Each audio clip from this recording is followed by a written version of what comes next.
औज़ुबिल्लाहिमिनश्शैतानिर्रजीम बिस्मिल्लाहिर्रहमानिर्रहीम। अस्सलाम वालेकुम क्लास। उम्मीद है कि आप सब ठीक ठाक होंगे और खैरियत से होंगे, अच्छी सेहत को एंजॉय कर रहे होंगे। So welcome back to lecture number 7 for the course of partial differential equations. अच्छा, आज के लेक्चर में हम ट्रेवलिंग वेव सोल्यूशन पे बात करेंगे। जो वेव इक्वेशन के लिए जो ट्रेवलिंग वेव सोल्यूशन का तरीक़ाकार है उस पर बात होगी।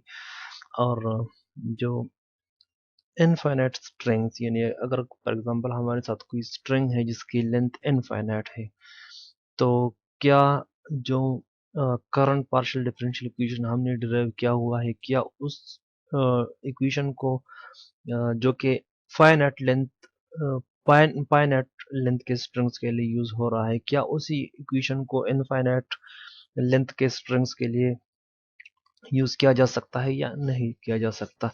ठीक है, तो हम इनफाइनाइट स्ट्रिंग की इनफाइनाइट स्ट्रिंग यानी वो स्ट्रिंग जिसकी लेंथ इनफाइनाइट हो, यानी फाइनाइट लेंथ में हमारे साथ था जो लेंथ ऑफ द स्ट्रिंग थी उसको हम रिप्रेजेंट कर रहे थे एल से, और हमने एक वेरिएबल इंट्रोड्यूस किया हुआ था एक्स जिसकी वैल्यू थी 0 टू एल। अब हमारे साथ ये है कि जो स्ट्रिंग है उसकी लेंथ है इनफाइनाइट, तो यहाँ पे जो वेरिएबल एक्स होगा वो हमारा होगा minus infinity two plus infinity. ठीक है। अच्छा, इसी मॉडल को हमने यूज करना है और जो मैथमेटिकल फिनोमेना है ओशन वेव्स के हवाले से उसको विजुअलाइज करने की कोशिश करेंगे। ठीक है। So the primary objective is to study the travelling wave solution of one dimensional wave equation and to study the vibration of infinite string of a string of infinite length. Okay, so this is the abstract of this lecture. um, अच्छा, हम सबसे पहले जो wave equation हमने derive किया हुआ था उसको रिवाइज कर लेंगे, थोड़ा सा देख लेंगे कि वो इक्वेशन किस किस चीज़ को रिप्रेजेंट कर रहा था और किस तरह से वो पैरामीटर्स क्या क्या थे और स्पेसिफिकेशन जो मॉडल की थी वो क्या थी। सबसे पहले उसको रिवाइज करेंगे। ठीक है, फिर ट्रांसलेशन ऑफ फंक्शंस पे बात होगी। Translation of function I think के कैलकुलस में आप लोगों ने स्टडी किया होगा। 1 minute.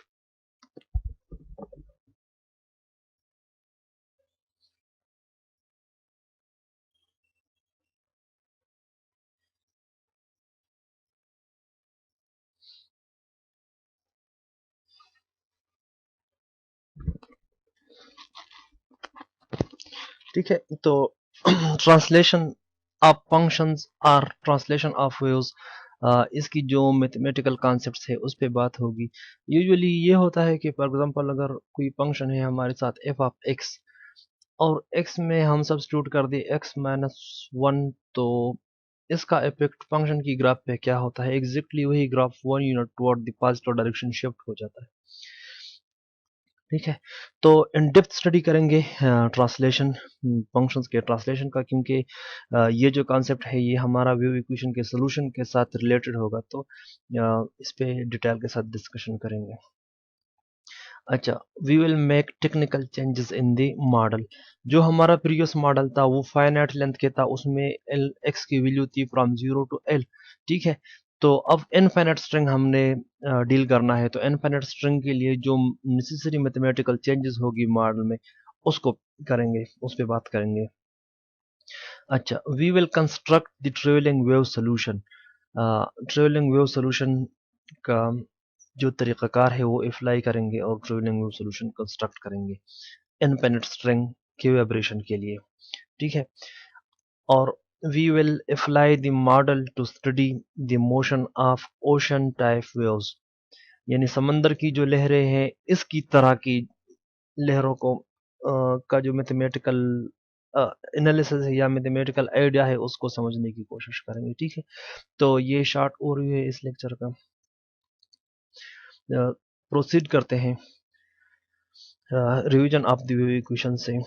In lecture 5 we have derived the wave equation, this one u double x of xt is equal to c u double t of xt, where c is equal to rho divided by t.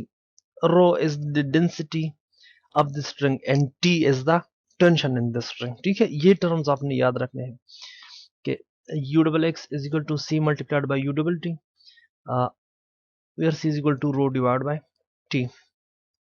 ठीक है, और इसी PDE के साथ जो boundary conditions थी वो इस तरह गिवन थी u at 0 t is equal to 0, क्योंकि स्ट्रिंग का जो लेफ्ट वाला हिस्सा था वो हमने फिक्स किया हुआ था 0 पे। ठीक है, और at x is equal to l जो स्ट्रिंग की हाइट थी वो भी हमने फिक्स की थी जिसकी वैल्यू थी 0। ठीक है, so these two boundary conditions and u of x0 is equal to f of x is the initial position of the string. ut of x0 is equal to g of x, this is the initial velocity के कितनी velocity के साथ हम इस string को release कर रहे हैं। ठीक है, अब अगर फॉर एग्जांपल कोई ऐसा फंक्शन हम कैलकुलेट कर ले जो इस पीडीई को सेटिस्फाई करे और इन दोनों बाउंड्री कंडीशंस को भी सेटिस्फाई करे और साथ इन इनिशियल कंडीशंस को भी सेटिस्फाई करे, तो वो फंक्शन इस प्रॉब्लम का सोल्यूशन कहलाएगा और वही सोल्यूशन हमें जो वाइब्रेशन है स्ट्रिंग का उसके बारे में हमें डिटेल के साथ इंफॉर्मेशन प्रोवाइड करेगा। ठीक है, यानी इसको अगर फॉर एग्जांपल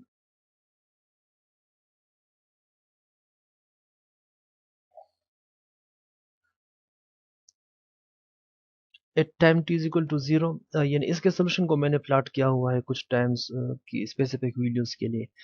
ठीक है, so this capital U represent the height of this string. ठीक है, अगर ऐसा फंक्शन हम कैलकुलेट कर ले जो हमने ऑलरेडी कैलकुलेट किया हुआ है बाय सेपरेशन ऑफ वेरिएबल से, बाय सेपरेशन ऑफ वेरिएबल हमने इसका जो सोल्यूशन है वो कंस्ट्रक्ट कर लिया है, मे बी इन लेक्चर 7 और लेक्चर 6 में, आई थिंक कि लेक्चर 6 में या लेक्चर 4 में हमने इसका सोल्यूशन कंस्ट्रक्ट कर लिया है।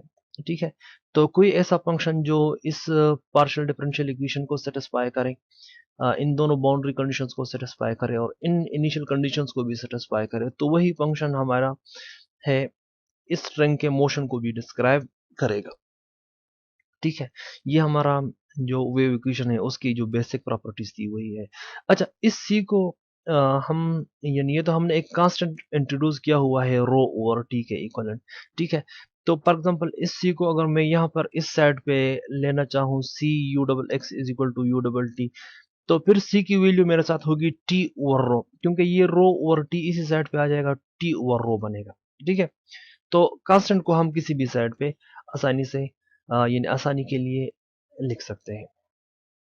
ठीक है, सो ये हमारा वेव इक्वेशन था। अगर फॉर एग्जांपल किसी भी टर्म्स में या किसी भी इक्वेशन में आप लोगों को डिफिकल्टी आ रही है तो आप लेक्चर नंबर 5 पे जाओ, डिटेल के साथ पहले इसको सीख लो कि ये पार्शियल डिफरेंशियल इक्वेशन इस स्ट्रिंग के मोशन को किस तरह रिप्रेजेंट कर रहा है, हमने किस तरह ये इक्वेशन डिराइव किया हुआ है और सोल्यूशन हमने किस तरह कंस्ट्रक्ट किया हुआ है, ये तीन चीजें आप लोगों को आनी चाहिए। ठीक है, अब आगे बढ़ते हैं ट्रांसलेशन ऑफ ए फंक्शन।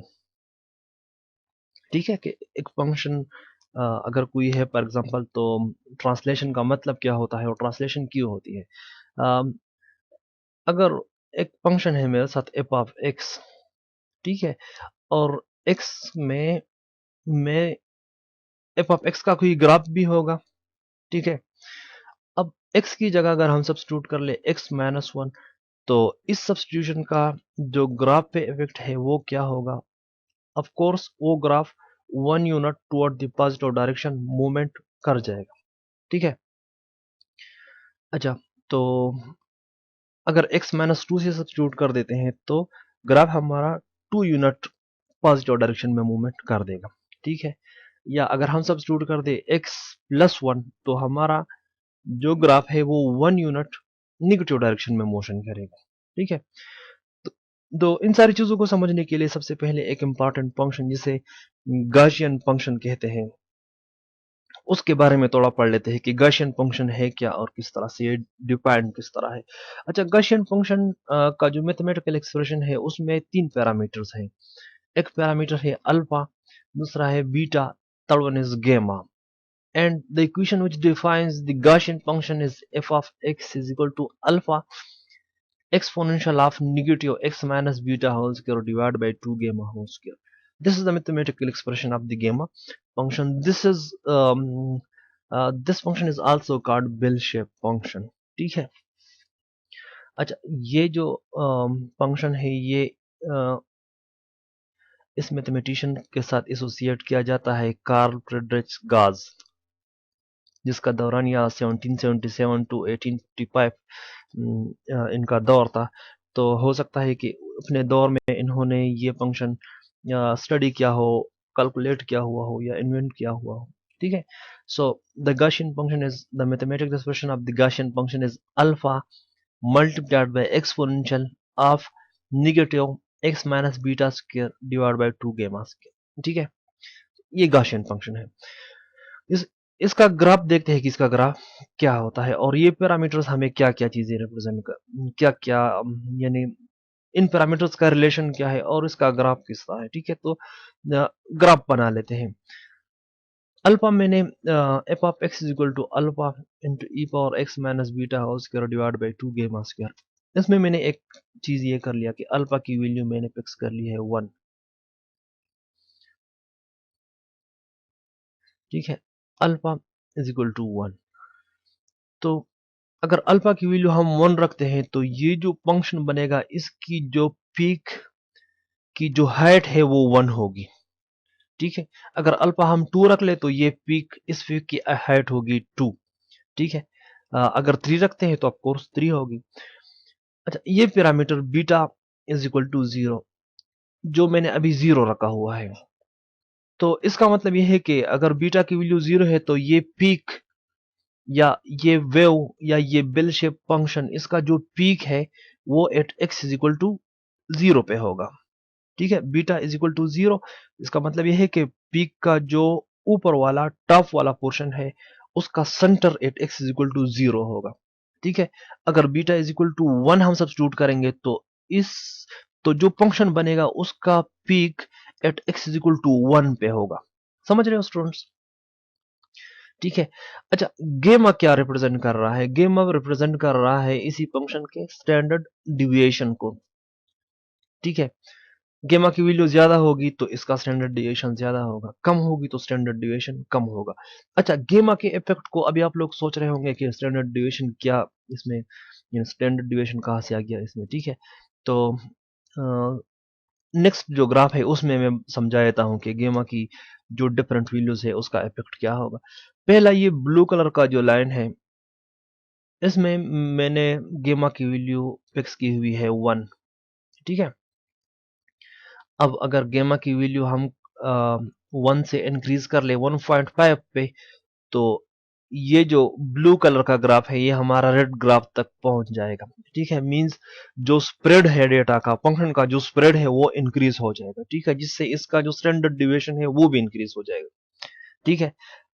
अब ये green bold line is the gamma function associated with gamma is equal to 2. Gaussian function is with gamma is equal to 2. ठीक है. जिसका स्प्रेड मींस स्टैंडर्ड डिविएशन और भी ज्यादा है. ठीक है. The solid purple shows the graph for the gamma is equal to 2.5 which is जिसका स्प्रेड और भी यानी ज्यादा हो रहा है. तो इसी फिनोमेना से हमें ये आइडिया मिल रहा है कि अगर गेमा की वैल्यू इसी फंक्शन में गेमा की वैल्यू को हम इंक्रीज करेंगे तो जो फंक्शन बनेगा उसका स्प्रेड इंक्रीज होता जाएगा. ठीक है. तो बाकी ये दो पैरामीटर्स अल्फा जो रिप्रेजेंट कर रहा है हाइट ऑफ द बेल को या हाइट ऑफ द फंक्शन को और beta is equal to the centre is the centre of the curve. ठीक है. So gamma is basically the effect of gamma is basically specified in this figure. ठीक है. अभी आप इससे खुद अपनी आइडिया बनाओ कि किस तरह से स्टैंडर्ड डिवीजन इंक्रीज हो रहा है और डिक्रीज हो रहा है. ठीक है. अच्छा, गेमा फंक्शन में अगर for example lesson this is the red line is the graph for F of x. ठीक है. जो कि इस तरह डिफाइंड है. एफ ऑफ एक्स का ग्राफ है ये रेड लाइन. ठीक है। सो if in the Gaussian function f of x the independent variable x is replaced by x minus 1, got it? ठीक है, the function moves 1 unit toward the right, ठीक है। अगर x को हम रिप्लेस करते हैं x माइनस 1 से, तो ये जो ग्राफ होगा, ये ग्राफ 1 यूनिट राइट डायरेक्शन में यानी पॉजिटिव डायरेक्शन में 1 यूनिट मूवमेंट करेगा, ठीक है। अगर x माइनस 2 से रिप्लेस करते हैं तो 2 यूनिट मूवमेंट करेगा, x माइनस 4 से 4 यूनिट, ठीक है। तो f of x minus 2, f of x minus 4 और f ऑफ x माइनस 6, ये चारों ग्राफ्स में आपको दिखा देता हूं कि ये चारों ग्राफ किस तरह से हमें नजर आएंगे, ठीक है। ये ब्लू जो कलर का लाइन है ये है f ऑफ x का ग्राफ यानी गॉसियन फंक्शन का ग्राफ, ठीक है।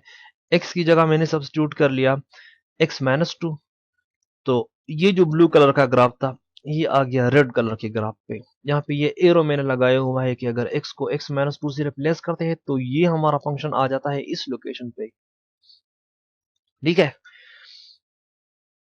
अगर x की जगह हम x माइनस 4 लगाएंगे तो हम ग्राफ का जो न्यू पोजीशन है वो ये होगा, ठीक है।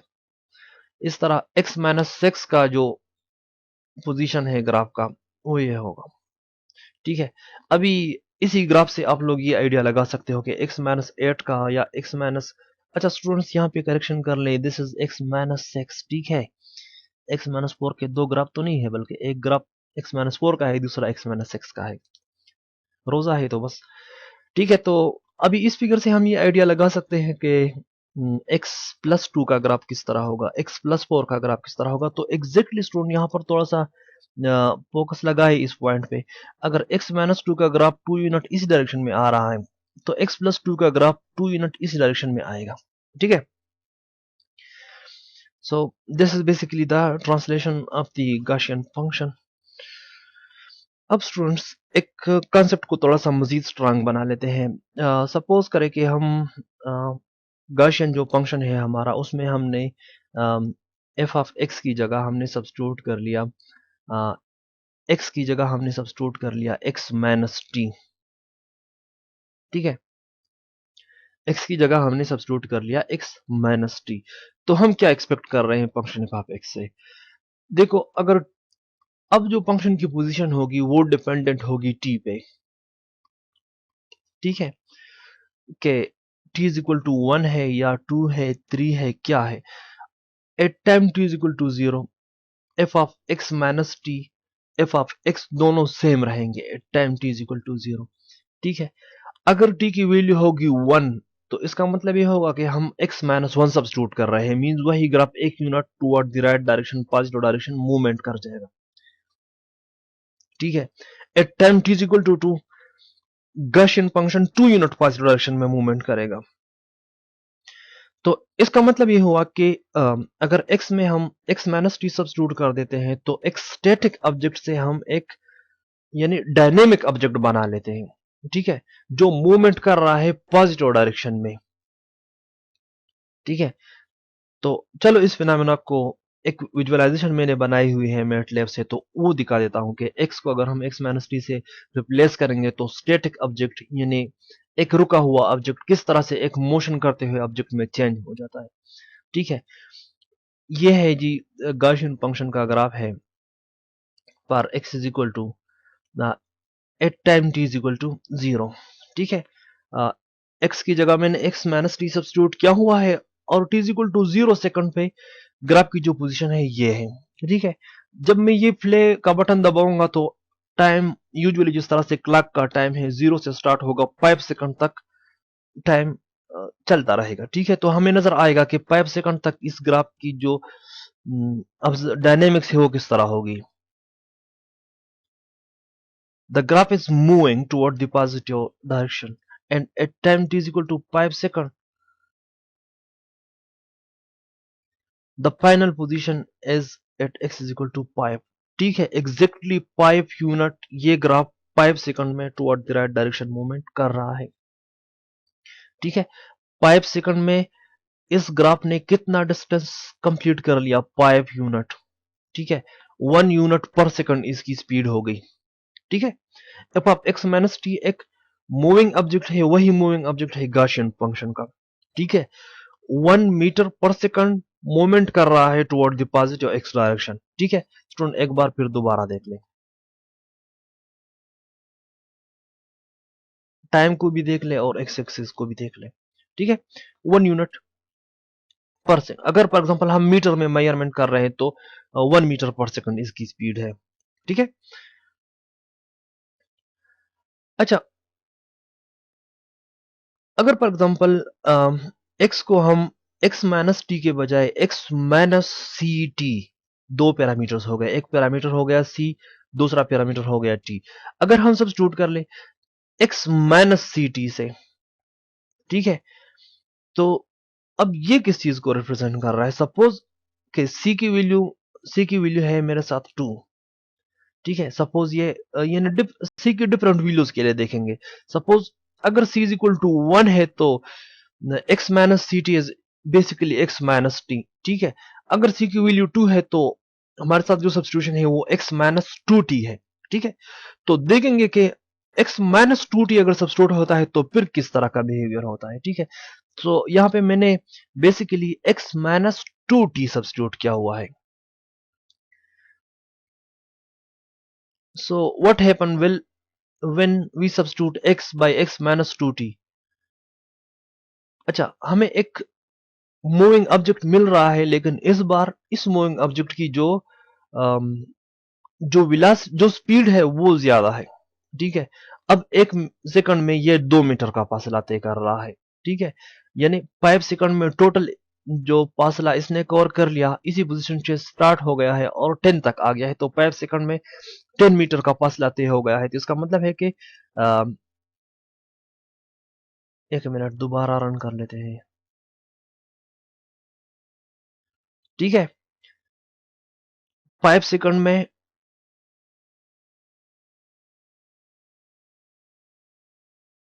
5 सेकंड में ग्राफ यहां से स्टार्ट हो गया और यहां तक पहुंच जाएगा, 10 यूनिट फासला कवर कर जाएगा।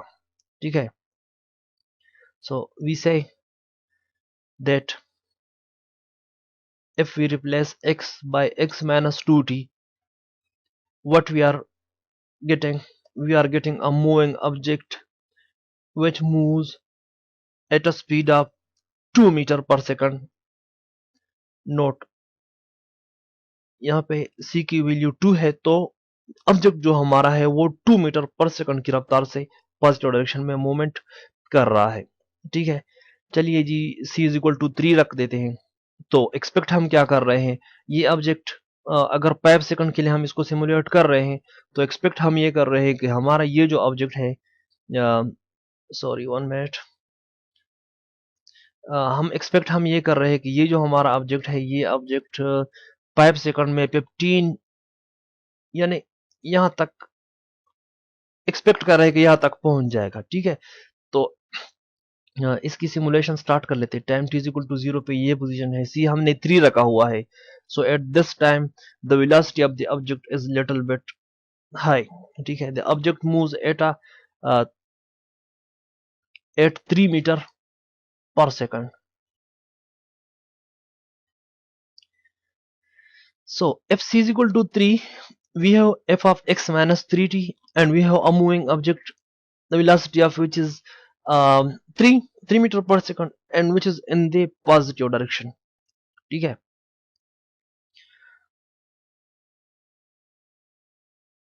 f of x plus c t क्या रिप्रेजेंट करेगा? ठीक है, f of x minus c t तो एक मूविंग ऑब्जेक्ट को रिप्रेजेंट कर रहा था जो राइट डायरेक्शन में मूवमेंट कर रहा था और जिसकी स्पीड थी सी। ठीक है, अब हमारे साथ हमने x में सब्स्टिट्यूट कर लिया है x प्लस सी टी, तो क्या हम एक्सपेक्ट कर रहे हैं, ये फंक्शन नेगेटिव डायरेक्शन में मूवमेंट करेगा। कितने स्पीड के साथ? जितनी सी की वैल्यू है, सी की वैल्यू है 2, तो 2 मीटर पर सेकंड, यानी 5 सेकंड बाद इस वेव की जो लोकेशन होगी वो at x is equal to -10 होगी। ठीक है, एक्सपेक्ट तो यही है।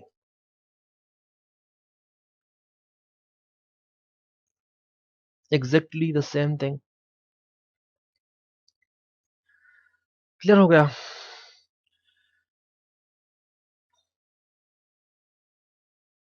सो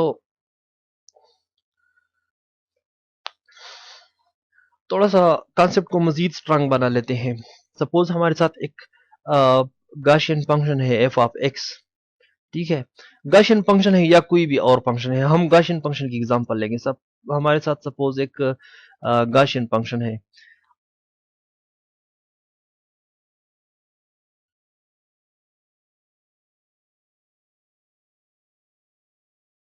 ठीक है, एफ ऑफ एक्स सपोज हमारे साथ ये फंक्शन है।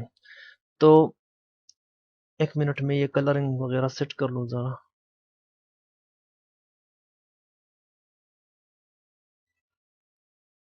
ठीक है, तो 1/2 f of x plus c t किस चीज को रिप्रेजेंट कर रहा है? ठीक है, तो इसको समझने के लिए हमें इतना ज्यादा दिमाग लगाने की जरूरत नहीं है। F of x plus c t represent कर रहा है इसी फंक्शन को। अगर ये फंक्शन सी स्पीड के साथ निगेटिव डायरेक्शन में मूवमेंट करेगा तो वो जो चीज मिलेगी, मूविंग ऑब्जेक्ट जो मिलेगा, उसको रिप्रेजेंट किया जा सकेगा f of x plus c t से। ठीक है, और 1/2 मीन्स इसी फंक्शन का हाफ पार्ट सी स्पीड के साथ निगेटिव डायरेक्शन में मूवमेंट कर रहा है। ठीक है, 1/2 f of x minus c t इसी फंक्शन का हाफ पार्ट सी वेलोसिटी के साथ पॉजिटिव डायरेक्शन में मूवमेंट कर रहा है। ठीक है, तो अब ये जो क्वांटिटी है 1/2 f of x plus c t plus 1/2 f of x minus c t, ये क्वांटिटी क्या क्वांटिटी होगी? इसको देख लिए। पहले इसमें आप t is equal to 0 substitute करें तो आपको क्या नजर आएगा?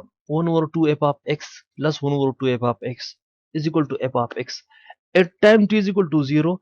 ये जो दो सम है ये रिप्रेजेंट कर रहे हैं exactly Gaussian function f of x को। ठीक है, अब जैसे ही टाइम 0 से स्टार्ट हो जाता है, पॉजिटिव डायरेक्शन में इंक्रीज होना शुरू हो जाता है, तो ये फंक्शन स्प्लिट हो जाता है दो पार्ट्स में। ठीक है, 1/2 f of x plus c t, 1/2 f of x minus c t. ठीक है, at time t is equal to 0 ये फंक्शन एफ ऑफ एक्स दो पार्ट में डिवाइड हो गया। एक पार्ट ने मोशन करना शुरू कर दिया टुवर्ड द पॉजिटिव डायरेक्शन, जिसको हम रिप्रेजेंट कर रहे हैं 1/2 f of x minus c t. ठीक है, और दूसरा पार्ट, हाफ पार्ट, यानी पॉजिटिव निगेटिव डायरेक्शन में मूवमेंट कर रहा है वेलोसिटी सी रफ्तार के साथ। ठीक है, so 1/2 f of x plus c t plus 1/2 f of x minus c t, ये इसी फंक्शन एफ ऑफ एक्स का सेपरेटेड वर्जन है। ये फंक्शन दो हिस्सों में डिवाइड हो जाता है हाफ हाफ में। एक हाफ पॉजिटिव डायरेक्शन में मूवमेंट अगर करे, दूसरा हाफ निगेटिव डायरेक्शन में मूवमेंट करे, तो इस क्वांटिटी को एग्जैक्टली इसी चीज से रिप्रेजेंट किया जा सकता है। ठीक है, एक एनिमेशन से क्लियर हो जाएगा। सी की वैल्यू मैंने रखी 2, यानी जो वेलोसिटी होगी वो 2 मीटर पर सेकंड होगी। ठीक है, 5 सेकंड तक सिमुलेशन करना है मैंने। इनिशियली ये फंक्शन मैंने लिया एफ ऑफ एक्स। ठीक है, सो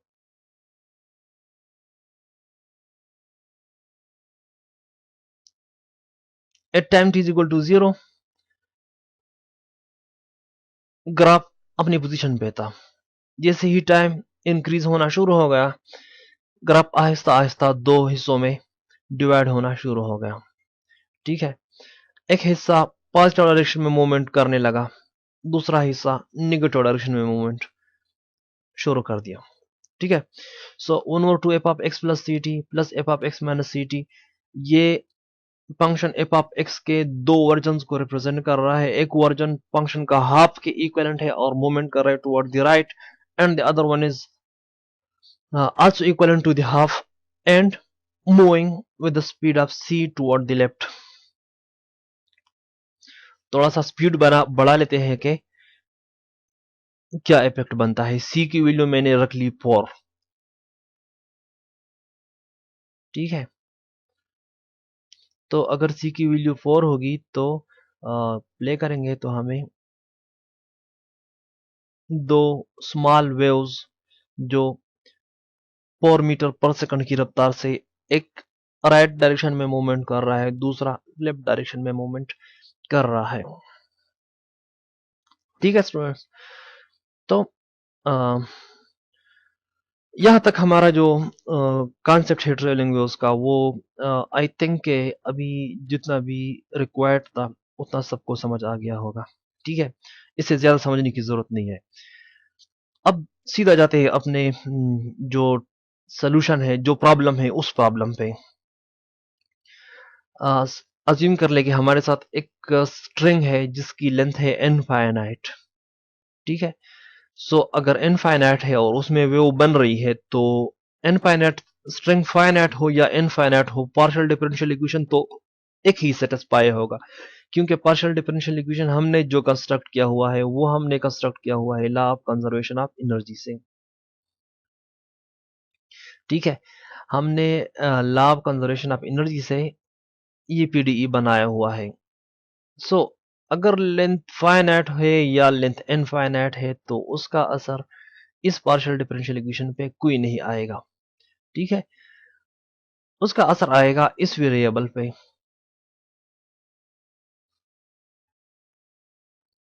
ठीक है, यानी पहले हमारे साथ स्ट्रिंग की जो लेंथ थी वो फाइनाइट थी बिटवीन जीरो एंड एल। ठीक है, अब हमारे साथ स्ट्रिंग की वैल्यू है इनफाइनाइट, तो एक्स की वैल्यू हो जाएगी minus infinity two plus infinity. ठीक है, और जो पीडी है उसको मैंने रिप्रेजेंट कर लिया u t is equal to c square u double x.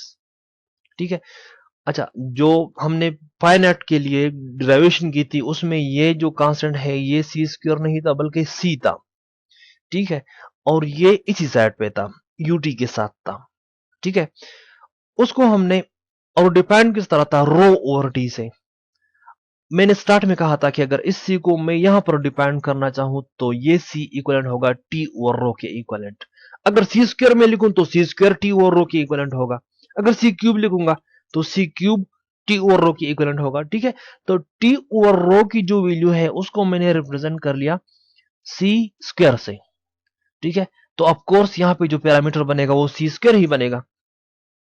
ठीक है, अब इनिशियल जो कंडीशन है उसको इस तरह रिप्रेजेंट किया जा सकता है u at x at time t is equal to zero. मैंने इसको पाई ऑफ एक्स से रिप्रेजेंट कर लिया। ठीक है, इनिशियल जो पोजीशन है स्ट्रिंग की। अच्छा, इसी फंक्शन के लिए भी यही डोमेन एप्लीकेबल होगा, minus infinity two plus infinity. ठीक है, इनिशियल जो वेलोसिटी है जिस स्पीड के साथ हम, यानी जिस वेलोसिटी के साथ हम स्ट्रिंग को रिलीज कर रहे हैं तो उसको मैं रिप्रेजेंट कर रहा हूं u t of x zero is equal to omega of x. ठीक है, तो इनफिनिट स्ट्रिंग का जो पार्शियल डिफरेंशियल इक्वेशन है वो ये इक्वेशंस इस तरह की शेप में होंगे, तीन इक्वेशंस होंगे। जो दो बाउंड्री कंडीशंस है u at zero t and u at l t वो दोनों खत्म हो जाएंगे, क्योंकि अब बाउंड्रीज तो हमारे साथ है नहीं। एक बाउंड्री है माइनस इंफिनिटी पे जो किसी को नहीं पता, दूसरी बाउंड्री है प्लस इंफिनिटी पे जो किसी को नहीं पता। तो बाउंड्रीज जो कंडीशन है उसको हम इग्नोर कर लेंगे। ठीक है, बाउंड्रीज पे हमें कोई कंडीशन नहीं चाहिए, हमें हमारे साथ इनफिनिट स्ट्रिंग है और इनिशियल पोजीशन ये है pi of x, initial velocity है ओमेगा ऑफ एक्स। तो जो पीडीए बनेगा वो इसी तरह बनेगा u double t is equal to c square u double x where c square is equal to t over rho, u of x0 is equal to pi of x, ut of x0 is equal to omega of x। ठीक है, तो चलिए student, आज के लिए जो time frame मुझे बताया गया था कि 30 मिनट का या 35-40 मिनट का लेक्चर बनाना है, तो इसी लेक्चर को अभी इसी पॉइंट पर यहाँ पर ख़त्म कर देते हैं।